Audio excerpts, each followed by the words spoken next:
ladies and gentlemen, boys and girls, children of all ages, the Facebook group, The New Brew, proudly brings to you the Wrestling with the Remote podcast.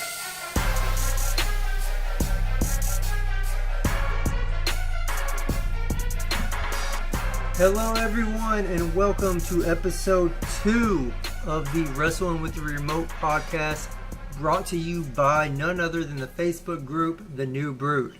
I am your host, just like last week's, Rob. With me today is Zane. So today's guest, he's been in fact, if I'm not mistaken, it's you who invited me to the Facebook group. If I remember correctly, you had posted something on your regular Facebook chat line, on your Facebook timeline, and it had got me questioned about what you were talking about. So why don't you go ahead and tell who hasn't listened to us before who you are and give us a little bit of background. Well, I'm one of the administrators of the New Brood in the group. There's 4 of us. I'm one of the founding members of the New Brood. We've had the group for about 3 years, actually, and we've been very active in it from the beginning. It's just grown. It started out with probably like 8 to 10 of us, and it's just grown to where it's at now. I mean, I'm not going to sit here and act like we got hundreds of thousands, but I mean, we got a pretty regular group of people in there. Yeah, we have. It's, if you've noticed on the YouTube videos or just the YouTube channel, I've listed that that there's like 6 people out of 60 that actually talk, back and forth amongst each other. And it's more than that, especially on, Raw, SmackDown, and pay-per-views. Especially, whenever we got pay-per-views like takeovers and stuff like that. Yeah, it really picks up. Yeah, it's a fun group. So, guys, if you it is a closed group, so you have to request an invite in order to join. And there are questions that they need answered, and if they don't answer them, we're not going to accept it. So we do look for, of course, wrestling fans. So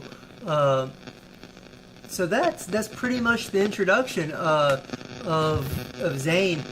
And of course, me, I've done podcasts before. I was a part of a gaming podcast or whatnot, so I have a little bit of intro, or a little bit of knowledge, so. Right.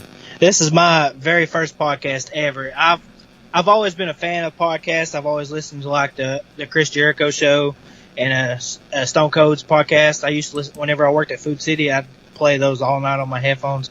I've always been a fan of them. I've always wanted to do one, and I'm thankful to finally get to do one. So here we go. We're going to go ahead and we're going to just jump right into it, just like last week. We're going to jump in it this week. We got a few different talking points that we want to talk about. A few things have happened within this week. We've had, I believe it was Sunday, if I'm not mistaken, that we've had, if I'm not mistaken, 4 different wrestling personalities and promoters pass away. I want to say it was Sunday. Was it not? Yeah.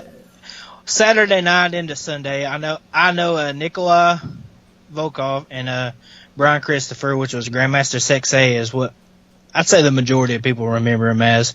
And I think there was a couple more. I can't remember who it was, though. I don't have the list with me right now, and that's my fault. I had it, but it's I don't have it with me right now. Let me look that up.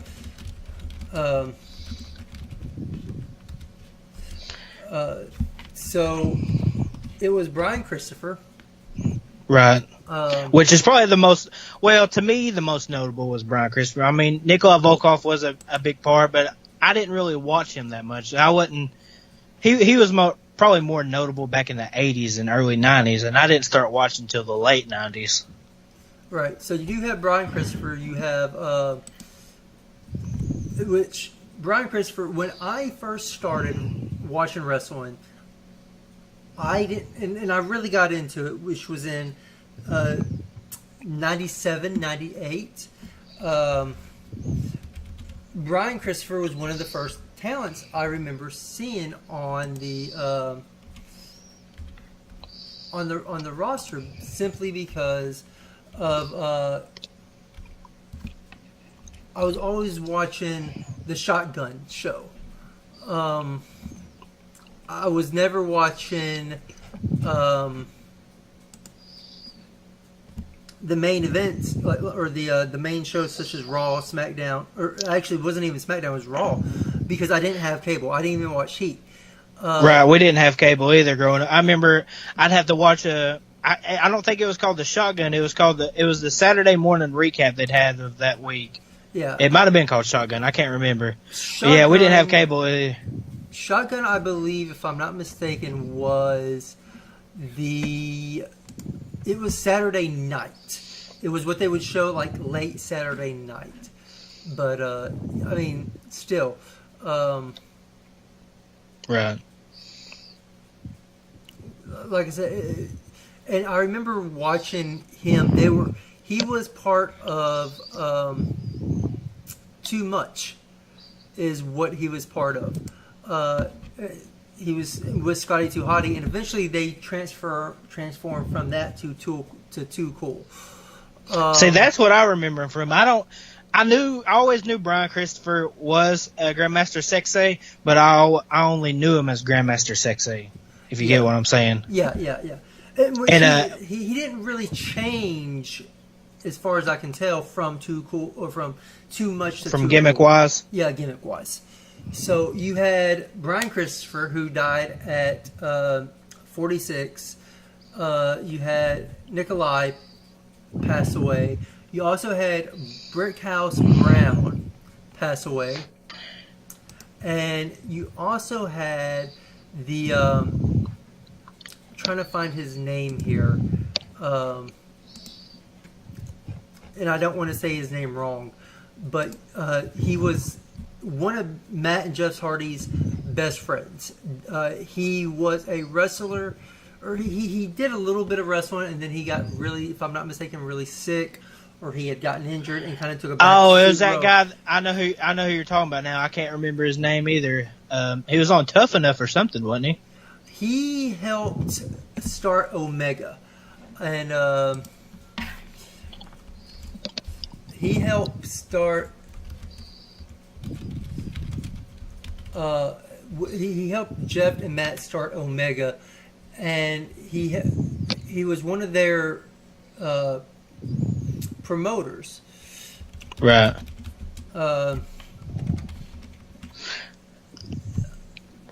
He had some kind of brain cancer, didn't he? Right. Tracy Cadell, if I'm not mistaken, is how you say his name. He was a North Carolina indie wrestler and Omega co-founder. Who longtime wrestling promoter. He helped co-found the infamous North Carolina Omega promotion with Matt Hardy.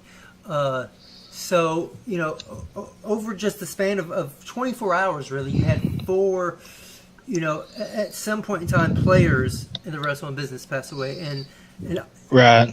so just, I want to give my heartfelt sympathy towards the friends and families and friends and fans of those that have passed away. Right. So It's definitely a tough time. I mean, it really hit me hard whenever Brian Christopher died, because man, Too Cool. That was, I mean, they weren't really a big thing, but they were, but they weren't.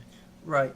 They were a comedy routine. Yeah, I mean, they were more of a comedy act. The biggest thing that really came from Too Cool, if you look overall, was when Rikishi kind of went away from Too Cool, kind of turned heel, and it was brought to light that Rikishi was the one that ran over Stone Cold Steve Austin at Survivor Series. Because he did it for The Rock. Yeah, he did it for The Rock. He did it for the people. My horrible impression. But, yeah, I mean, I remember that. I remember when that For me, Scotty Too Hottie was always my favorite in that group, though. Scotty I don't know. Too It's just Hottie- he was a really good wrestler.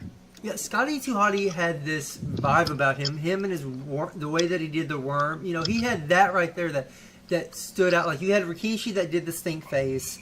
You had Scotty Too Hottie that did the worm, and he had the hair that went straight up. He always had the the visor cap on with the hair. Right. I'd rank the Worm up there with the Spinaroonie, man, because you remember back in the day when you're at the school dances, everybody's doing the Spinaroonie or doing the Worm. Yes. So that kind of hurt, because it takes you back. It makes you remember those past wrestlers and stuff of that nature. So, and it takes you back to when maybe you might have started watching wrestling, and you think it makes you think about all the wrestlers that have come and gone since then. Just like in business, there's a lot of them. Yeah, as far as Scotty 2 Hotty and Grandmaster Sexay, the last actual wrestling that they did in NXT. They lost to the Revival. I haven't watched the episode, but I do remember that they were in NXT for a little bit. I know Brian Christopher did a segment on the main roster on Raw when Cole and Lawler was having their feuds, and it was during the road to WrestleMania when they were going to have their big WrestleMania match. And Cole brought out Brian Christopher to get some heel heat. And I remember the big thing was Brian Christopher wasn't Jerry Lawler's son. They tried to downplay it as much as possible, but everyone knew who he was. So, talking about wrestlers that's been in the business for a while and that people that we remember and we saw develop, let's talk about Brock Lesnar. That's two different stories right there, man. Because I mean, a part of me loves Brock Lesnar because I still remember his old days when he first came in, and now I think what soured us on him is making him champion and the type of champion that he is. I have no problem with part-timers in the business and part-timer like Brock Lesnar. I have a problem with them being champion, though. I completely feel you as far as part-timers being champion. I hated that The Rock was champion. I understand from a business point of view why they made The Rock champion. I knew it. You probably knew it. Everyone else knew it. Rock wasn't going to stay around forever to be champion. Rock wasn't back full-time anyways. And it was only they used the title on The Rock as mostly as a prop and as a story plot to make the Cena Rock 2 match happen at WrestleMania. As far as Brock Lesnar holding the title, I do mind him holding the title. I don't like him holding the title because of how they've booked it. If they would have booked it a little bit differently, a podcast I listened to and I watched on YouTube is called Wrestle Talk. If you haven't checked them out, I highly suggest you go check them out. I've listened to them before. I love Wrestle Talk. I've actually a lot of my ideas that I get from there because they make such good sense when you sit down and you think about it. And their idea on how creative should have approached the Brock Lesnar title situation is perfect. Instead of making Brock Lesnar, because what they're doing now, where they're saying, "Oh, now Brock Lesnar don't care about the fans. Now Brock Lesnar don't care about the business. Now Brock Lesnar has no respect for anybody." They could have done that, but in a different way when he first got the title. Let me ask you this: do you think that's kayfabe storyline? Yeah, but do you think from a real standpoint, do you think Brock Lesnar cares about the fans? Do you think he cares about the business? From a real life do you think Brock Lesnar respects the business? I do think he respects the business, but I also think of him as a businessman. And let me throw this by you. Me and you, we work in the same company. We work at the same factory. Right. You work where I used to work at. You work out in Diecast, where I used to work at. You've been out there for about a month, so you're starting to get the ins and outs. You're going into the hottest time of the year. Diecast, who's never worked in a factory, if you look underneath your engine, or if you look under the hood of your car, what you see, those raw parts, we cast in diecast, which means there's a lot of heat, a lot of metal, so it's extremely hot, overall. And the reason why I put that in perspective, the reason why I bring that is because I want to ask you a question. If let's say your boss comes up to you and you're hot as it's hot as balls in there. You know how it is. It's hot. Oh yeah. You're sweating. You're like, man, I kind of want to be home. I kind of want to, at time you think about wanting to go back to the main plant where it is cooler. Even though you make more money in diecast, if your boss comes to you and say, hey, you know what? I'm going to pay you the same amount of money as I'm paying all these full-timers or all these full-time employees that's doing the same job you're doing. But I want you to work a lot less days, but you're going to get paid salary doing the exact same thing that they're doing. What would your answer be? Sign me up. Exactly. So I can't blame Brock Lesnar for that. I can't blame Brock Lesnar for being a business smart man. He's got a big name though too. I mean, there's never been a talent like Brock Lesnar in the business before. Well, you've had people that's been similar, but they didn't bring as much. Similar, but how many of them was a former UFC heavyweight champion? As far as I can tell, well, you have Ronda Rousey. Yeah, but she's not at that Brock Lesnar level yet. Yeah, she kind of is though. I get what you're saying. Not in wrestling, but her name brings a lot of recognition with her. And, I'm talking about like the accolades that Brock Lesnar has. Right now, Brock does bring a lot of accolades. He, from New Japan, from NFL, from just his amateur days, his name does bring. Well, Rousey was in the Olympics, right?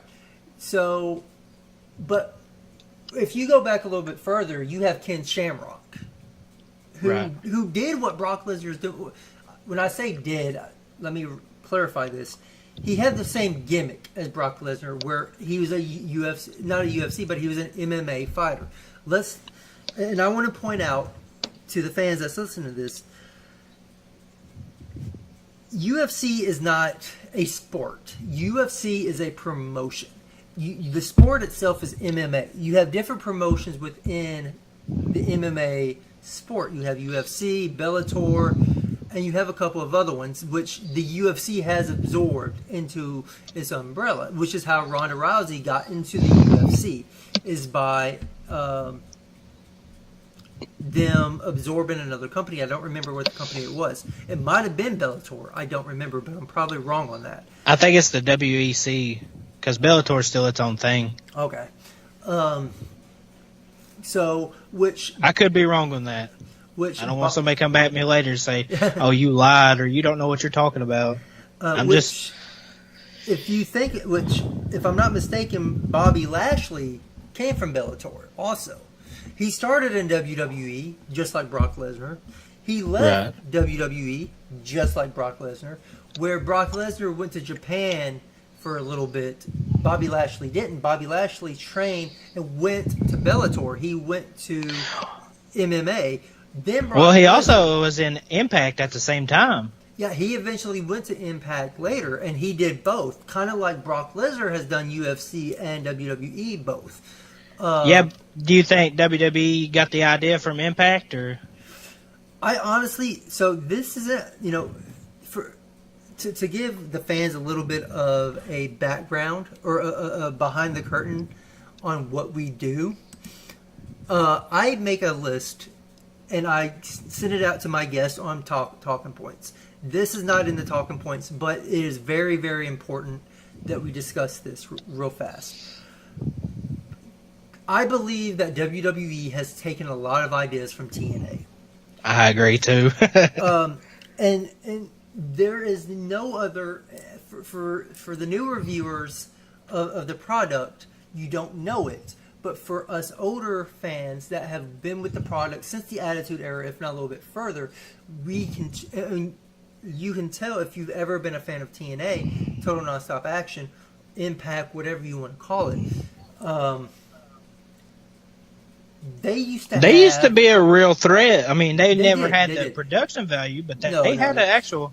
No, they've never had the production value, but they had some real, like back in 2008, 2009 when you had the Main Event Mafia in TNA. Holy crap, that was awesome. I was a huge TNA fan back then.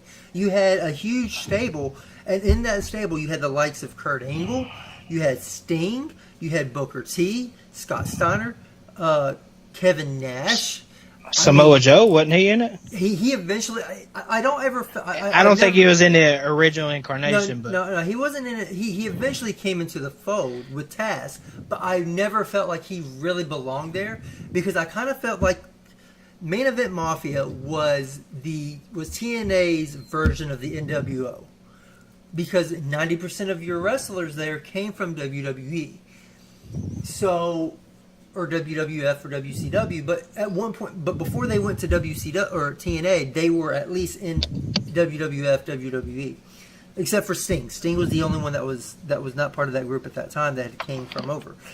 But TNA used to do these pay-per-views where they were gimmick pay-per-views. They like Hardcore Justice was nothing but hardcore matches. Lockdown, which was they had their own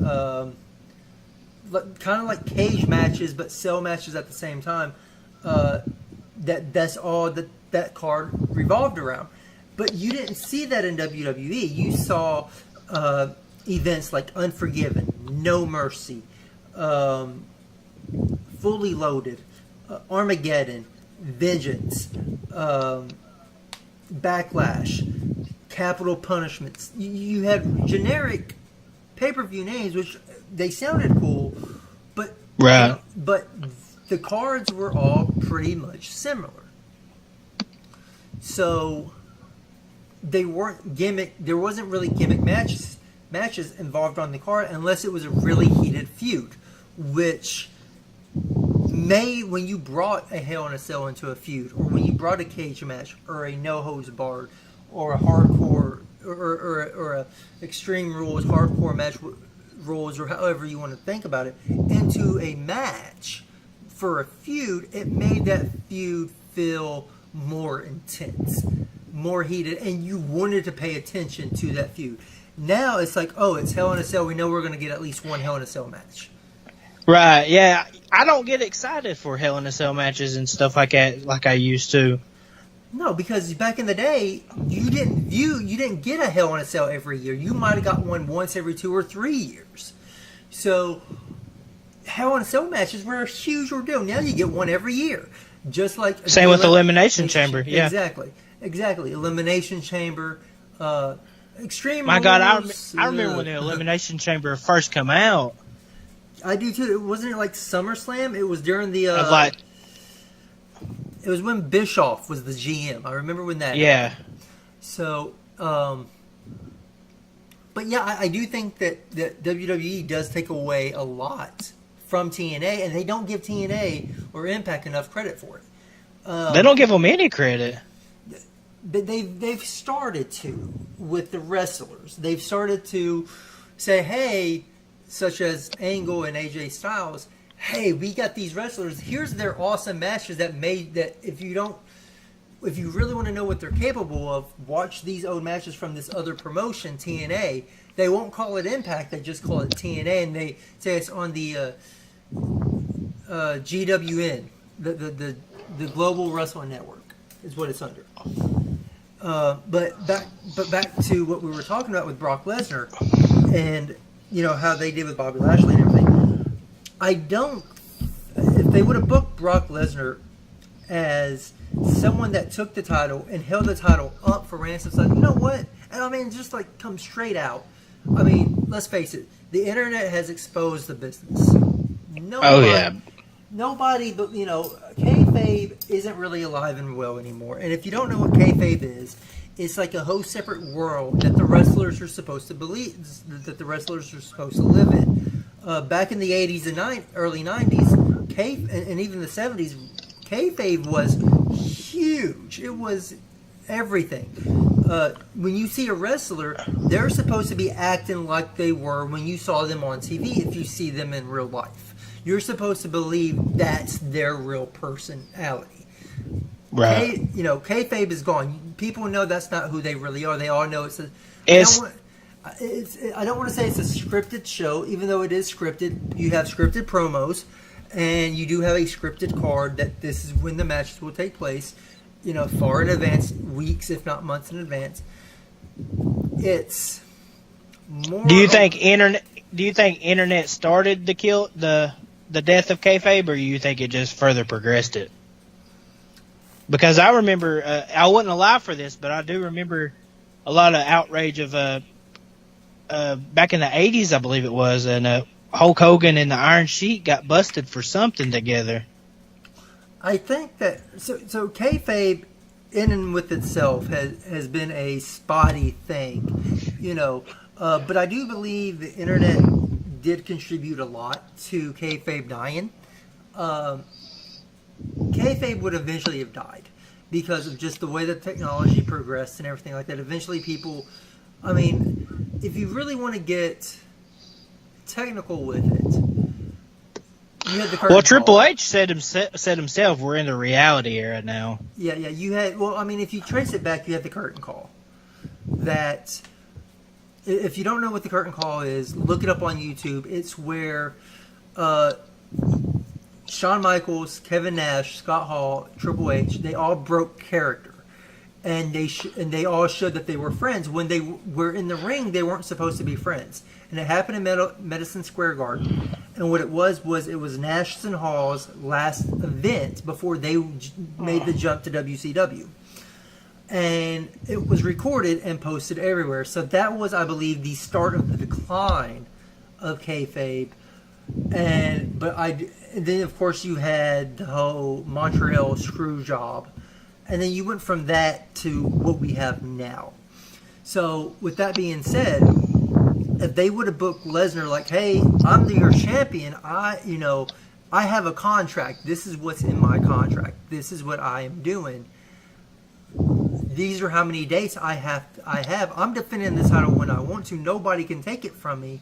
And you have wrestlers go into his residence, and you have all these segments on his residence at his house. They could have booked him a lot better.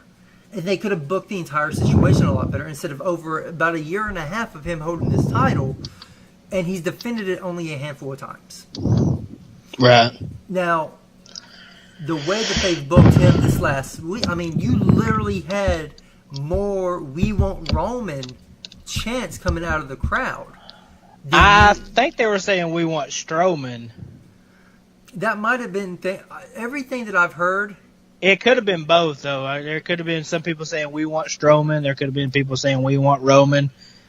When I went back and I listened to it, it sounded like Roman, and everything that I've heard as far as reviews. The two most trusted reviews that I listened to, besides Dave Meltzer, which I don't really get to listen to him, John Canton of the John Report, he said that it was "We Want Roman" chants coming from the crowd, and they weren't piped in. It was legit fan reaction. And then even with Wrestle Talk, which they get a lot of their stuff, that they like to go back and they like to check sources, and a lot of their sources that they check is with Dave Meltzer. They said as well that it was a lot of "We Want Roman" chants coming from the crowd. But I wouldn't put it past people of saying "We Want Strowman" also, because Strowman does have the briefcase. I legit thought Strowman was going to cash in, because the rumor was he had one date left. Brock had one date left, and it was going to be at SummerSlam, and now he's showing up on Raw, which would have, in reality, made a triple threat match. Well, not made it a triple threat match, but him showing up on Raw, that should have been his legit last date that he had to fulfill. Which means if rumors were true, he filled all his dates before SummerSlam, he shouldn't have to show up at SummerSlam unless he signed an extension. Well, I heard that he's got a pay-as-you-come contract. That might be true now. I'm not too sure. But they of course viewed Brock Lesnar completely different. They view Brock Lesnar as this big, huge, massive thing, in which he is. I mean, he was former UFC champion. He did hold an NCAA. Well, he was a big thing before that, too. Oh, yeah. They booked him perfectly beforehand as this huge monster. But and when he gets the mic and they let him speak, he don't really say much, but when he says something like, "Oh man, this is going to be..." He's never really cut a bad promo. He's never cut a promo, really, either. So, that's true. That's the reason why they have Paul Heyman. So, but talking about how big Brock Lesnar is, let's look at the other spectrum. Let's look at people like Daniel Bryan. Let's look at Finn Balor. Let's look at like even Dean Ambrose, the quote unquote smaller guys of the company, and all three of those have held world titles of some sort. You know, WWE, Universal, or both WWE and the old school World Heavyweight Championship in Daniel Bryan's case. Right. And how they view them. The way that I see them viewing them is kind of in a bad light which we discussed this in the last week's episode. But I want to get your thoughts on it though. Well, what specifically would you like to know? Because I don't feel like Vince looks at all the smaller guys the same way. Because on one hand, you got Finn Balor who's getting fed to the Baron Corbin last week, and on the other hand, you've got AJ Styles who is the WWE champion. So, which you make an excellent point. You like AJ Styles could be compared to Dean Ambrose, right? But here's the thing with and I feel like if Dean Ambrose came back and if he's on Raw, it's going to be he's got to be a heel. He's got to be a heel. I think he'll eventually turn heel, but with him being on Raw, he's going to be slotted with Seth Rollins, which Rollins is an excellent in-ring performer. Don't get me wrong. But I don't think that will ever view Rollins as a top title holder again. Just simply because, but if you also notice, the three people that I gave you, there's also a little asterisk beside each one of their names.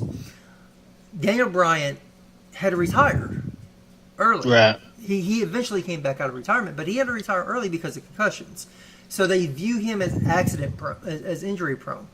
Finn Balor, he gets the world heavy. Now, much credit to Finn Balor. He did complete the match with a dislocated shoulder, and I think, and of course, it was a lot worse than that. But he tore something. Yeah, he injured his shoulder really bad, but he finished the match and became the first ever crowned Universal Champion. And then even with Seth Rollins, when he was WWE Champion, he got injured. He injured his knee. Right. He had to give up the title. Dean Ambrose, he's currently, he's slated to come back as far as I can tell whenever, but he's been on the shelf as well. He's been on the shelf a couple of times. Not very long, but he's been on the shelf a couple of times. I don't think they know what to do with him right now. They don't know what to do with Finn Balor. I think they got plans for Dean Ambrose, which is why I think they're waiting so long for him to come back. With Finn Balor, I feel like that they don't know what to do with them because let's be honest, his type of wrestling style that everybody fell in love with back in the Independence and New Japan and stuff of that nature doesn't really fit WWE style of wrestling. Because right, and people don't understand when they're on the Independence, they're not wrestling every day like they are on WWE. You can't do that stuff every day like they do. Right, they go with each match. They go full throttle because they have to keep getting booked. They have to keep continuously putting on good matches because they're not under a contract. So they have to keep putting on good matches. Whereas in WWE, it's a slower paced style in the ring. But they do work them like a dog at the same time. I mean, you're on the road 300 out of 365 days of a year. So that's a lot of wear and tear on your body. But I don't think that Vince ever sees a small guy being a main eventer. They didn't see Daniel Bryan that way. He was never supposed to make it big time. They didn't see CM Punk that way either. CM Punk has come out and said, I was never supposed to be a top guy. I was never supposed to get to where I was at. And which is what I discussed on the last week's podcast, is that you bring up a good point about he doesn't see smaller guys being the main eventers, while like we see AJ Styles is the WWE champion, but yet you have Roman Reigns headlining in the pay-per-views. Right. It's like the WWE championship, which is supposed to be the title. I don't even view the Universal title as a big title. And part of that is because of the way that they've booked it with Brock Lesnar. Right. And who they've had as champion.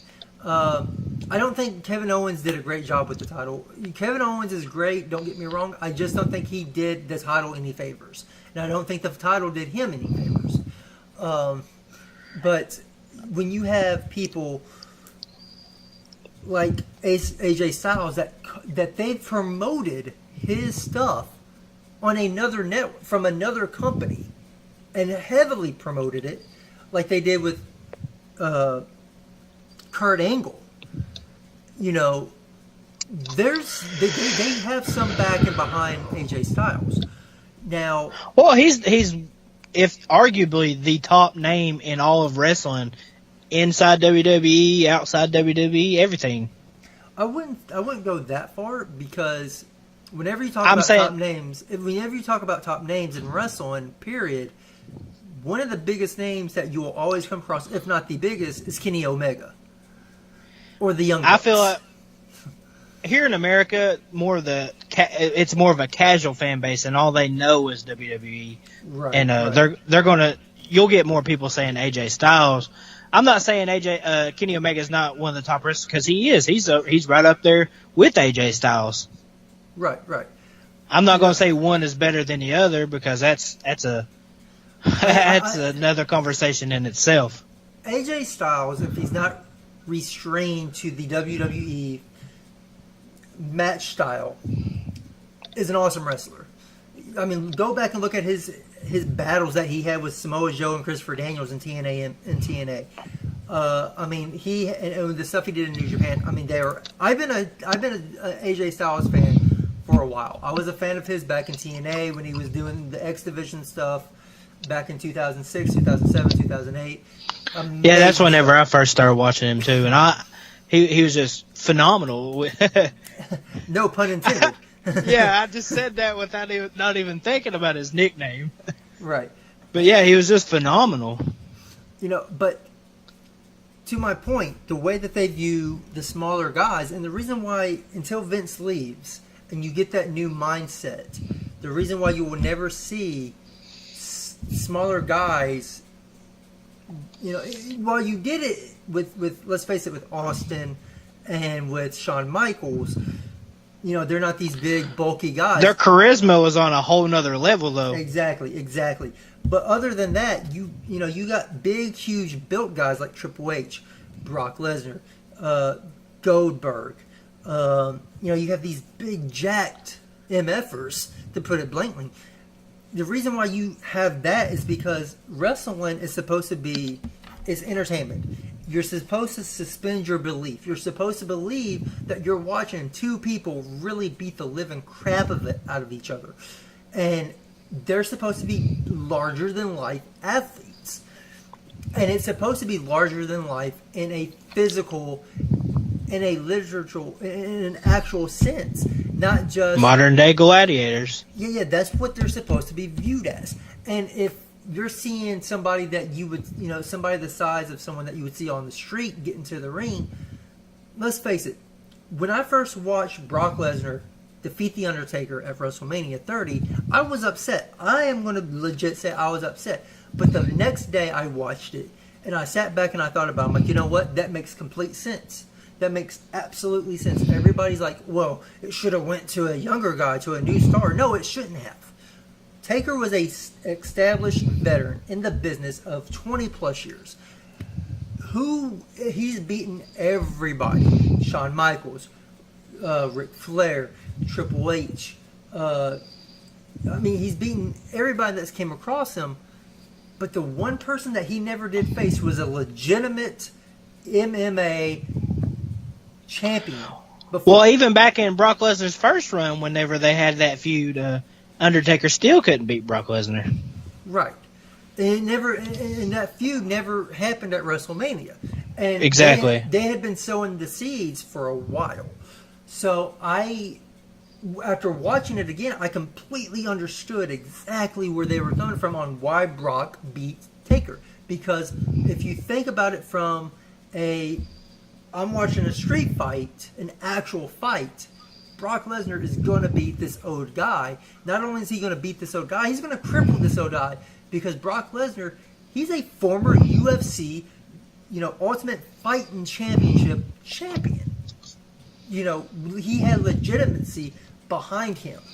He should have been Undertaker. I didn't get to see that WrestleMania, but I remember waking up the next morning and going to read to see what happened, and whenever I read, the first thing that popped up was Brock Lesnar ends Undertaker's undefeated streak, and it just felt like a dream. I was like, there's no way. But I wasn't upset about it. I was like, it makes sense. If there was anybody to do it, it would have been him. Right. Now, talking about Brock Lesnar, talking about the smaller guys, and you know, of course, Vince isn't going to see the smaller guys as big stars because, let's face it. You know what's funny is Triple H, he's the one that sees the full potential in these smaller guys and pushes them so well in NXT. And Triple H is a bigger guy. He's just got such a great mind for the business, though. Right. And talking about NXT, that brings me up to my next point. That brings us up to our next topic. The brand, you know, WWE brands, the brand split. They first did the brand split, if I'm not mistaken, back in 2002, 2003. I believe it was 2003. They've had a couple of them, haven't they? A few. They've only had two. They had the Okay. initial. They had the initial one in 2003, I believe it was, and then that ended. I want to say maybe 2011ish, 2010, 2011, 2012, and then they recently redid it just a few years back. Do they need a brand split, and if so, why or why not? To me, I'm kind of indifferent on it. I like the brand split the way it is, but I liked it a lot better back in the day because Raw never talked about SmackDown, SmackDown never talked about Raw, and whenever you had a Raw guy interacting with a SmackDown guy, it was something special. It was something like saying somebody from WWE on TV with somebody from TNA. And it doesn't. This go around, it doesn't feel as special as it did the first time. I remember when the brand split when they first announced it, and I remember I was young, I was a teenager, I was still in high school, and I remember reading it on the dirt sheets, and I was like, man, you know, this is a stupid idea. And when it happened, I'm like, man, this is a stupid idea, because I didn't have cable at the time. I'm like, I'm not going to be able to see anybody that I like that's on Raw because I don't get to watch Raw, and they're just going to wrestle on Raw. But that made it so much more real.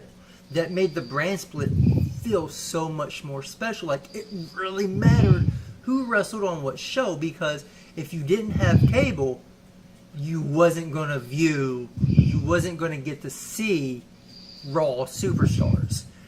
And not every market had, at the time it was UPN.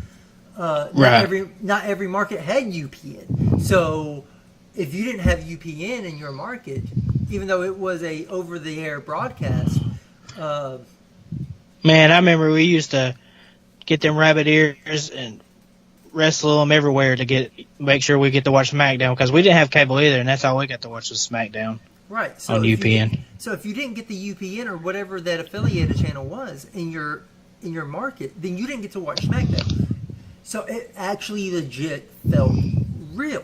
And it had a lot more meaning behind it. I thought it was the most stupidest idea ever. And then after a few years into it, I loved the idea of the brand split.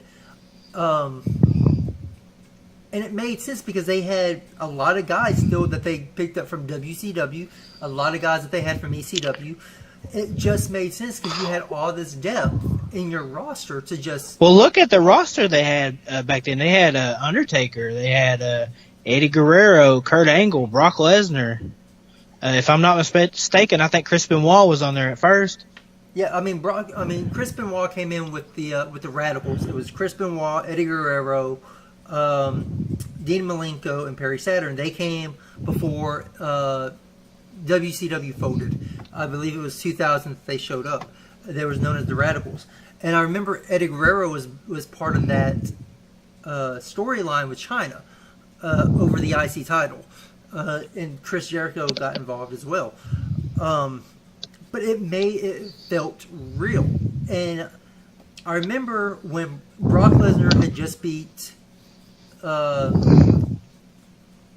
Rock He had just won King of the Ring. It was SummerSlam. He just beat The Rock for the undisputed WWE Championship, and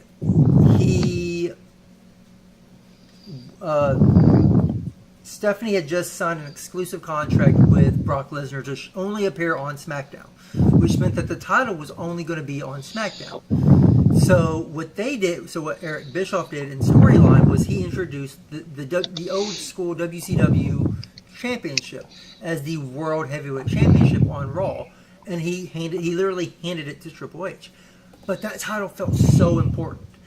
And what was sad though was that while that title felt really important, the WWE title felt less important. And it shouldn't have felt that way, but in my eyes it did. And it wasn't until they did the brand split when Cena went to Raw and Batista went to SmackDown and the title switched that way that the WWE Championship actually became relevant again. Do I feel like that they need the brand split now? Yes. Why? Because of the depth of the roster. You have and this includes TNA, or not TNA, but NXT. They need NXT, but I think they need to do a better job with NXT as far as it being its own separate brand. You have, the NXT Championship, the NXT North American Championship, the women's title, plus the tag team division, which I believe is perfect, the right amount of titles for that brand.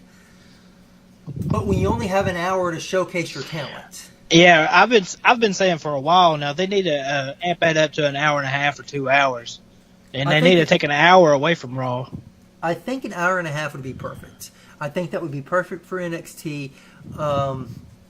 I believe that would be that gives, because you don't have a lot of segments. It's a lot of just pure wrestling. And How many weeks do you go watching NXT before you see like somebody like an Aleister Black or something? They've got very little time. Right. And not only that, though, but how many, your build to the takeovers, because your takeovers only happen at the big events. I think you have one in Money in the Bank now. So we get, 5 a year now? I believe 5 a year now. You have the one in Money in the Bank, which I believe was Chicago, if I'm not mistaken. Then you'll have one in LA I believe it's LA for I can't remember. SummerSlam. If I'm not mistaken, that's where SummerSlam is going to take place this year. I know it used to take place in the Barclays Center. Well, it used to take place in LA because it was the biggest party of the summer, and they used to always Staples Center. Yeah, I'm not sure if SummerSlam and Takeover in the same building or not though. Normally they are, I think, with the exception of WrestleMania. SummerSlam will be in New York this year. So, okay. But you'll still have SummerSlam, and then that's two. Then you'll also have the Survivor Series, which will be another one. Then you'll have the Rumble, and then you'll have WrestleMania. They've already announced War Games for the November one. Exactly. But I feel like they need I feel like NXT needs to be bumped up from an hour to an hour and a half every week. I think 2 hours will be too much, but I think an extra 30 minutes would do it more favors than it would hurt it. The brand split needs to stay, but I think that they need to change it up a little bit. They've always talked about, especially now since the pay-per-views or the events or whatever you want to call them are co-branded. Even beforehand, you would always have Raw talk about. I don't like the pay-per-views being co-branded like that. The big ones that I'm fine with, but I don't want to go back to we having 2 pay-per-views a month either. I remember back in the first brand split, Raw would get the pay-per-view 1 month, SmackDown would get the pay-per-view the next month, and then they'd have the big show. Right. All right, so I was going to actually throw a question your way, but you pretty much just answered it then. And I will bring back this one. Back in the 90s, late 90s, 98, 99, when you actually had 3 major wrestling promotions, ECW, WCW, WWF at the time, which is now WWE. Right. they each, well, at least for the two major ones, WCW, WWF, they each had a pay-per-view a month. ECW was getting to that point, if they wasn't already there by the time that they folded in 2001. So you had two, if not three pay-per-views per month for each major promotion, correct? Right. What if we quit calling them brands? Raw brand, SmackDown brand. What if we do away with the brands and have promotions? Instead of having a Raw just promotion, call it that, or make it that. Make it that. You have instead of it being Raw, that's WWF. If there was hypothetically, let's say that WWE was able to get WWF's initials, name, the whole 9 yards back again. Of course, they lost it in court because of the World Wildlife Fund. But let's say that they was able to get it back, and they were able to call their product WWF. So Raw is WWF now. It is WWF Raw.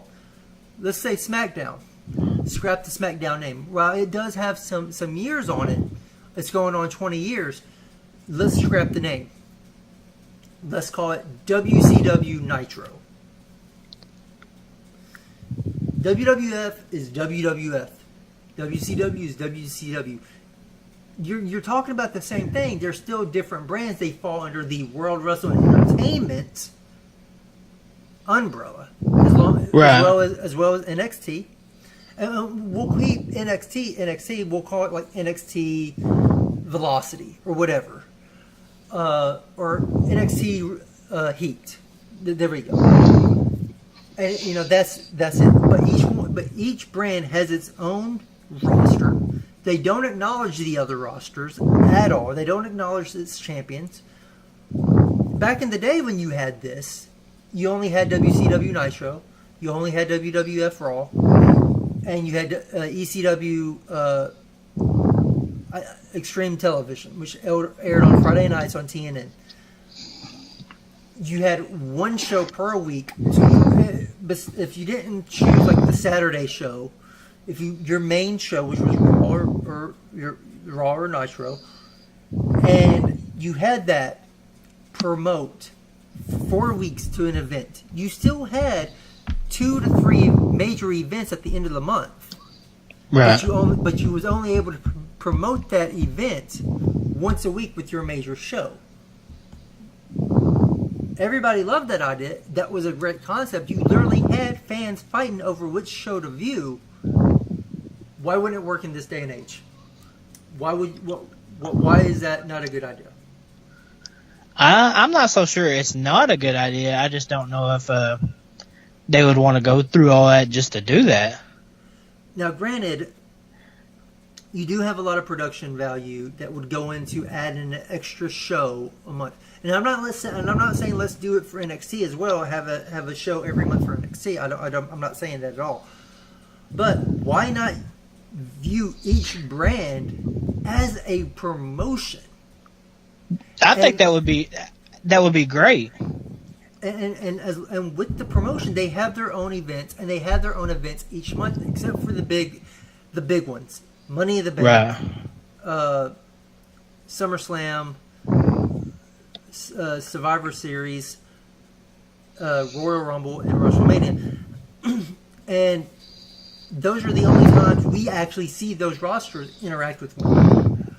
Why it would make the rosters and the brands feel so much more important. It would make the titles feel so much more important, I feel like, because you're not gonna, I get what you're saying, because it gets you got the SmackDown women's title and the Raw women's title. I just feel like it's kind of cheesy. It is cheesy. So I mean, I'm not taking anything away from the titles. I love the titles, and it's just cheesy to name it that. I mean, to have its own brand, it would be a lot better. Yeah. To go from like a brand to, because I mean, let's face it, the mentality that we see them as both brands. We don't see them as their own separate rosters. We see it as a WWE roster. We don't see it as a WWF roster and a WCW roster. We don't see it as a Raw roster or a SmackDown roster. We just see it as a WWE roster that whenever they want to, they can flip a switch and say, all right, we want that person over here, we want that person over there, which even if they were still, quote unquote, their own promotions, They could still do that. They could still do that. But if we was to get rid of that aspect of it and just say that's not going to happen at all, we're not just going to bring somebody over just to fill someone's spot or for a shock value, we're going to have this promotion, this is their promotion. They sign a contract just for this roster. They sign a contract for only this roster. The trading won't happen except for once every 2 years or so. Well, what about say somebody gets fired from their brand? Can they get hired on the other brand? That would be the loophole, and I would say yes. As long as they're fired from their brand and not fired from a WWE standpoint, then yeah, storyline it would make sense because it still falls. They're still contracted by WWE. But if you're like, no, WWE is just the corporate entity of it. Raw is, if you're fired from Raw, you're gone. If you're fired from Nitro, you're gone. If they was to do it in storyline mode, that would work. But I mean, that would be the one loophole, yeah. So we have a few minutes left. I'm going to throw out a few, I guess, lightning round questions towards you. We didn't do this last time, but I'm going to do it this time towards you. Quick thoughts, quick opinions. Okay. Is PG really killing the WWE like everyone says, and why? Okay, PG is killing the business for the hardcore fans, but for the casual fans, it's helping them. Because, I mean, it's a public company now. It's a publicly traded company. And you can't have this stuff like they had in the Attitude Era going on now. I mean, that would just hurt their business as a whole. It's a family show, like it or not. Okay, my quick thoughts. No, PG isn't killing WWE. PG's helping WWE out more than it's hurting it. PG is getting the name, the brand out there for people that might not know about it to know about it. I'm not going to want to take my kids and sit them down and have them watch Sable strip down to have like some little black plastic stuff over her nipples. I'm not going to bring my kids into that. I think blood. I don't think that's. If you don't do it all the time, I don't think it hurts. I think it helps if you don't do it all the time. And I don't think because you have blood or because you go to PG, you shouldn't have to have blood. But as far as the nudity and stuff of that nature, I don't think that's needed to help.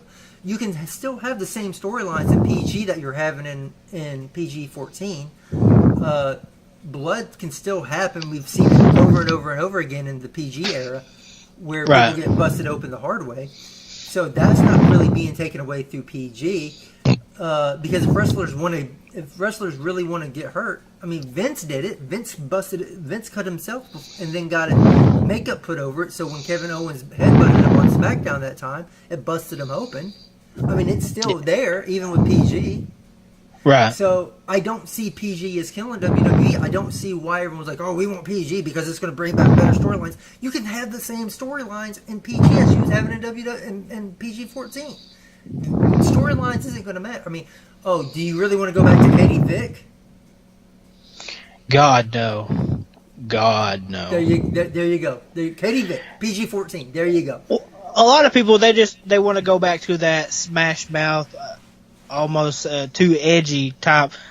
I mean, I understand where they're coming from. That's the era I grew up in, and I loved it. But I mean, you got to look at the world, how the world is today. I mean, right? But you could still have that smash mouth wrestling style, those smash. Yeah. Promos. But I'm talking more like and for our younger viewers and our younger listeners, I apologize ahead of time, and this is no disrespect to you, Zane, or anything of that nature, and this isn't out to you personally. This is just me as a wrestler, you as a wrestler, me saying, I'm going to whoop you down.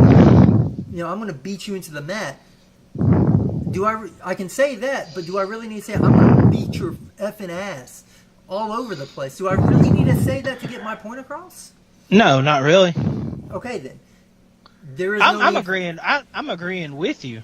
Yeah. Well, I know, but I'm just saying, that's what people are saying as far as like you said, Smash Mouth type. And when you say Smash Mouth, I'm thinking promo styles. Well, I'm also talking about like the bra and panties matches and viewing the women as eye candy. Right, I mean, right. yeah, the women are beautiful and everything, but they don't need to be. I really enjoy relegated, the women's revolution. They're not doing that great of a job of it, but I'm all aboard for it. There are some very talented women in the business. Okay.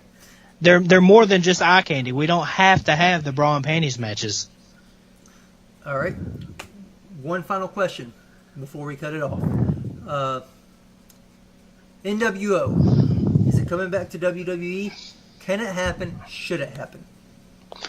I have no clue. I haven't heard anything about NWO coming back. So it's a cool concept. I don't know. Are they wanting to do the original members, or they want to start a new one with like a Hulk Hogan as like a mouthpiece? Yeah. So no one knows for sure what's going on.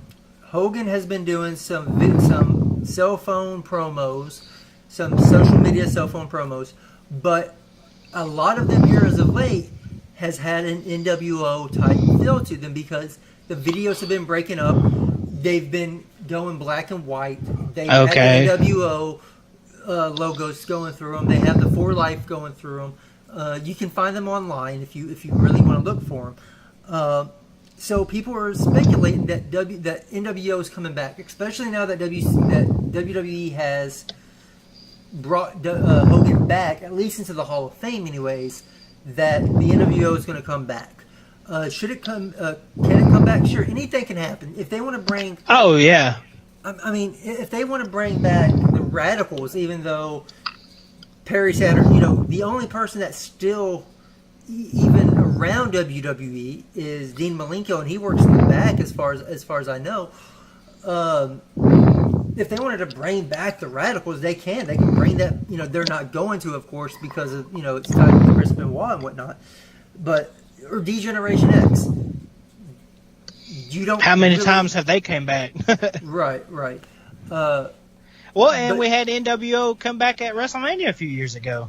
Exactly, but that was a huge steaming mess of a segment, I believe. But should it come back? Depends on how it comes back. If they come back with just the original, if they come back with the original members with Hall and Nash and Hogan, no, it should not. They're both out. They're all three out of their prime. They should not be in the ring. If it comes back as if you have a bunch of young, like a Nexus type angle, where who would be great for a new NWO with Hogan as their mouthpiece? The Undisputed Era. I can see that because they come from Ring of Honor, just like NWO pretty much came from WWF back in the day. It does make sense. I would like to see something like that happen. Let me put it past you another angle. You have the Undisputed Era come up. All four members of the Undisputed Era come up to the main roster. They run Buckshot and say, you know what? We're no longer undisputed. We're taking over. We are. Well, Vince does like to change how they were in NXT. Like when Peyton and Billy were in NXT, they are the iconic duo. Now they're the Iconics. So I mean, well, but that's legal reasons though, because there's an actual iconic duo out there. True. That's the reason why that happened. But and they come up, Undisputed comes up and say, you know what? We are taking over. This is our world now. We are the new world order around here. Brings it back, and you could do a one-off where Hogan, Nash, and Hall come back and say, whoa, you can't take this from us. Kyle O'Reilly already plays the guitar on the belt. Where have we seen that before? Exactly. Have the Undisputed Era beat down the NWO and say, y'all are old. Y'all are the old guard. We're the new ones. We're the new NWO. And they are the new NWO. And don't call themselves the new world order. Just, we are the NWO now. We are the new world order. I think if they do it that way, it would work. Well, would you have Hogan, Hall, or Nash? No. No. Mouthpiece. So no affiliation whatsoever? The only affiliation that you have is when the Undisputed Era beats down the old NWO and takes their stripes. That's the only time it needs to happen. You don't need Hogan. Hogan's past his prime. Hogan sucks on the mic. He's always sucked on the mic, in my opinion. He's never been able to cut a good promo, brother. You don't need him. Well, if you want to ask my opinion, he sucks in the ring too. But I've never been a Hogan fan. Right. So, all right, guys, that does it for this week. We went a little bit over, about 5 minutes over, but it's okay. I want to welcome my guest Zane today. Thank you, Zane, for showing up. Thank you for coming in and doing this with me. Hey, I appreciate you having me, man. Next week is going to be a pretty big, important, because guess what happens in a couple of weeks, guys? SummerSlam. So as the matches are rolling out, we pretty much got the full idea what the card is. So hopefully next week we can get a good idea on what's the finalized SummerSlam card is going to be. We're going to start making some predictions next week. What about TakeOver? You want to do some predictions for them? Well, I heard Aleister Black's injured, so that could be changing too. Exactly. So we got to see what goes on with Aleister Black and all that. But one of the main focuses will be SummerSlam next week. Of course, any new rumors or anything that comes up with WWE, we're going to talk about, just like the NWO stuff, the brand split happening, how they're booking certain stars as well. Just random thoughts, rambles and whatnot. So check us out next week. Once again, thank you, Zane. If you don't know where to check us out at, the link is up there in the description. It's also going to be, if you're watching this on YouTube, it's also going to be in the banner. Come look for us, The New Brood, on Facebook.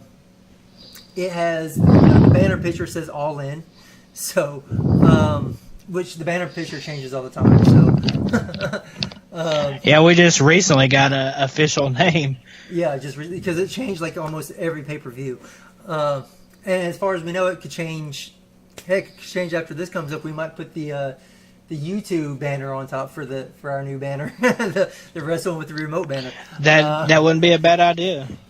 But anyways, come look for us. Once again, it is a closed group, so you have to apply to join, answer a few questions. We are a rowdy bunch, of course, but once you get to know us, you'll probably enjoy your stay. So, for Zane and myself, Rob, thanks. And Peace out, guys. We hope you enjoyed it, and check us back next week.